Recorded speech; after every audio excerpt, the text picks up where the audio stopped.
যখন বেড়েছে আর পাশে পাশে বিশ্রাইছি, বিশ্রের সাথে এইখানে গেছি লগলগ।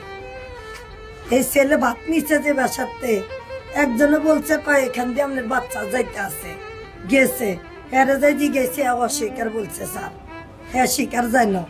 পরে আমরা অন্যদিকে মেলা অনেকক্ষণ বিশ্রাইছি। আমার ওইখানে আবার বোন পুতরা জামাই টামাই ওরা বেঁকে থাকে। আমি মনে করছি হ্যাঁ গো বাসার টাসার যাই কোনো খেলাধুলা করতে আসেনি। পরে আমার বড় বোনের লইয়া এই বাসার যাচাই করছি, যাচাই করি নাই। পরে মাইক মারছি, মাইক মারিও দেখি আমার বাচ্চা তো কোনো ভাগে কেউ কিছু কইতে আসে না। পরে আমার বড় বোনের ফুলা যায় দেখে যেখানে ছেলের ঘর, এখানে পাশে আপনার সেলারটা পাওয়া গেছে। পাওয়া যাওয়ার পরে ওরা সন্দেহমূলক করে যে এখানে বাচ্চা আছে, যেহেতু সেলোয়ারটা এখানে পাওয়া গেছে তাহলে বাচ্চা এখানে আছে। তারপর ওরা বিশ্রা এটা বাইর করছে, ড্রেনের ভিতরে পাওয়া গেছে। আমাদের বাড়ি আছে ময়মনসিংহ মুক্তাগাছা, ওইখানে আমার লোক আছে, আমার শ্বশুর আছে, বাসুরের আছে। দূর করছে স্যার, এভাবে আপনারা ফাঁসি রকম করে 10 জনের দেখে। আমার মেয়ে তো কোনো দোষী না, মাসুম ময়মনসিংহ এর বলে মাথা পিতা নাই নাকি, রাসেল বলে নাম। আমি দেখি কোন জায়গায় থাকে, এখানে ওই ইট বেড়াতে কাজ করে আর কি, তেমনি ফাঁস গেছি, তেমনি ইট বাতাতে কাম করে। আমাদের বাসার তো না, আমরা না, আমার জেওয়াশরী অল্প করে ও খাবো পাইছে নয় থানা। আমার বাড়ি ময়মনসিংহ মুক্তাগাছা, ওই ছেলের বাড়িও ময়মনসিংহ বলতেছে।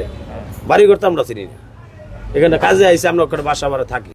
20 দিন না 15-20 দিন পাক করে খাইতে পারে না বিদায় কয় যে আমাকে সেটা পাক করে দেন, বাসার তো খালি নিয়ে যায় আর ওখানেই বসে খায়। এই বন্ধু মাইয়াটা ওই 2টা 1টা দেয়, ওই আশায় আশায় পাশে পাশে ঘুরে।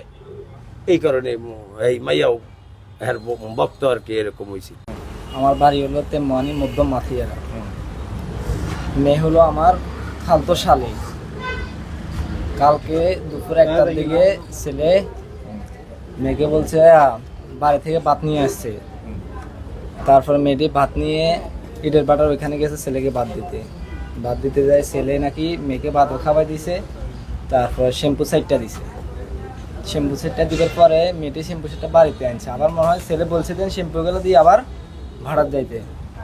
ভাড়ার যাবার পরে বাড়ির সবাই আর জানে না দেন এখানে গেছে কিনা। তারপরে যাতে যাতে 3টা বাজে ওরা খোঁজ পাইছে, দেন ওদের মেয়েকে আর পাচ্ছে না। তারপরে তোয়াইতেছে সন্ধ্যার দিকে মেয়েকে ছেলেটা মারছিল।